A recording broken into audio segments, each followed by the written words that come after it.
I'm beginning to pin my sleeve into my jacket, and in preparation for this particular method, I have put 2 rows of gathering stitches in the cap of my sleeve. I've gone a little bit beyond where the small circle is on the pattern. So in order to, and I did a row at 5/8 of an inch in from the cut edge, so right on the seam line. I did a second row of gathering stitch 1/4 inch into the seam allowance. So I'm going to start pinning this sleeve in. You want to match up all of your match points and your notches. The underarm seam of the front part of your jacket to the side seam is where the square marking is. Well, that square marking on your sleeve is the front seam on your sleeve. So I've pinned those together at my seam allowance. The top of your sleeve is a large circle marking. I've marked that with a notch. That lines up with my shoulder seam.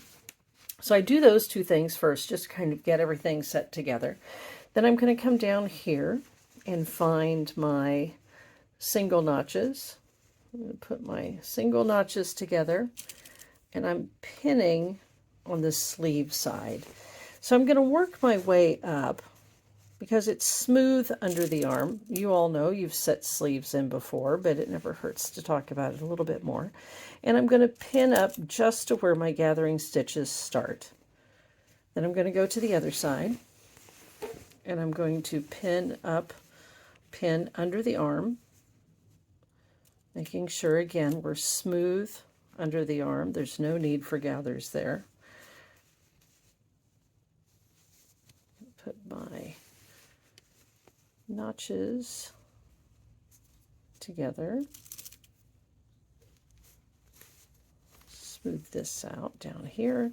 So I didn't pin my notch at first, so it was a little pulled. So we'll smooth it out, pin my raw edges together.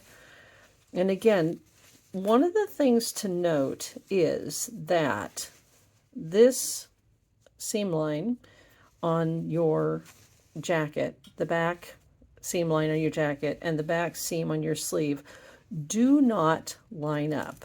They do not match. So don't try to make them match. And I've pinned again here. So now what I have is the part of my sleeve that I need to ease in. And I can pull one of each of my gathering threads. And I can ease them in because we're not really wanting to gather this cap.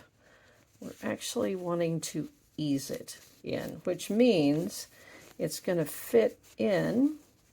It will be more ruffly at the edge than it will be, but it'll be smooth at my 5/8 inch seam. So that's the thing to remember. It's not going to be smooth at the cut edge.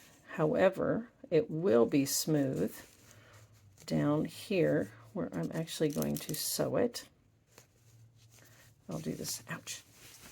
Pins are sharp. So I will do it to the back as well. Ease my threads just enough to ease the back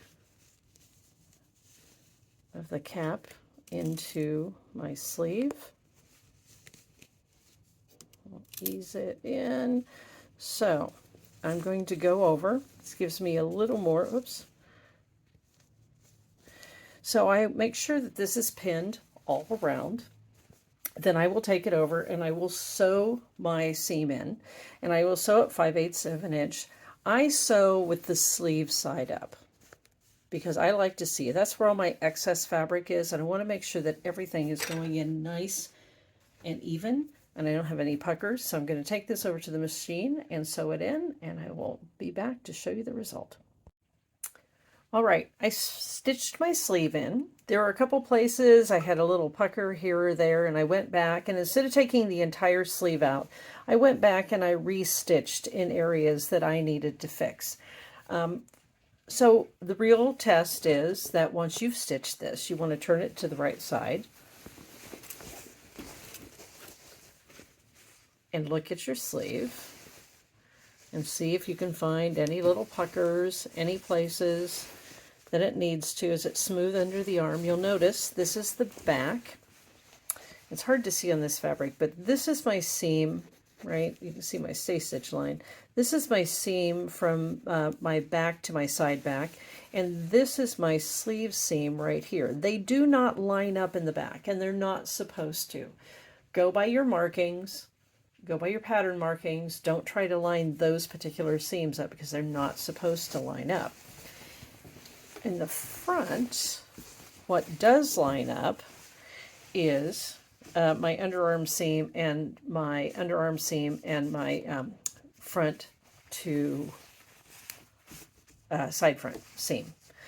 You can see that I've got little threads. My gathering stitches got caught out here. But now what I'm going to do is I'm going to press my sleeve. Now, what is important about this one is that we are going to trim down the seam only under the arm.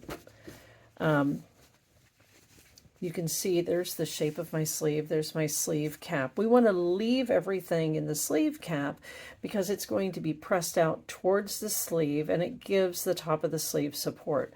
We're going to trim down under the arm to about 1/4 of an inch. Some people also like to go in at that point and maybe do a zigzag edge on that, but you want to trim it down. Remember, it's going to be caught inside lining, so there aren't going to be raw edges exposed. And we want to trim it down under the arm because otherwise you've got bulk sticking up in your arm, and nobody needs that.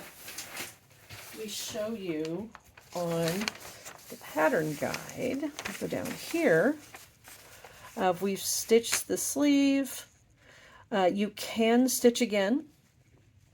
Stitch again, it says 1/4 inch away in the seam allowances, trim close to the second stitching, press seam allowances flat, turn seam allowances towards sleeve. So I don't necessarily stitch my sleeve twice. If I were to stitch it twice, I might stitch underneath, and I certainly don't trim the entire seam. I only want to trim the bottom part of my seam. So let me show you what that is. All right, I went over and I stitched under my arm a second time, and it's about, it's not quite the bottom half. I would say it's about the bottom, a little more than the bottom third, that I stitched a second time 1/4 inch away from my original stitching.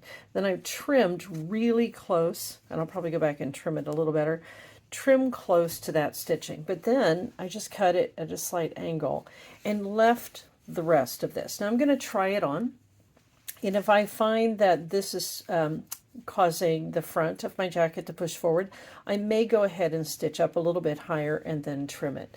But I think you could, but I think that's pretty good.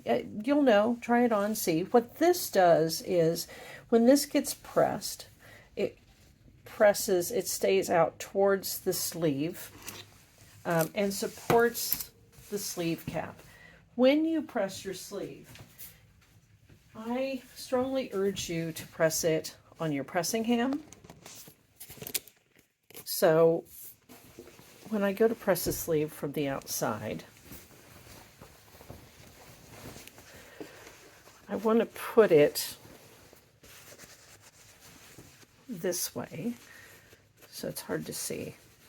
But I've got my sleeve, my ham here, so I can press, move that out of the way.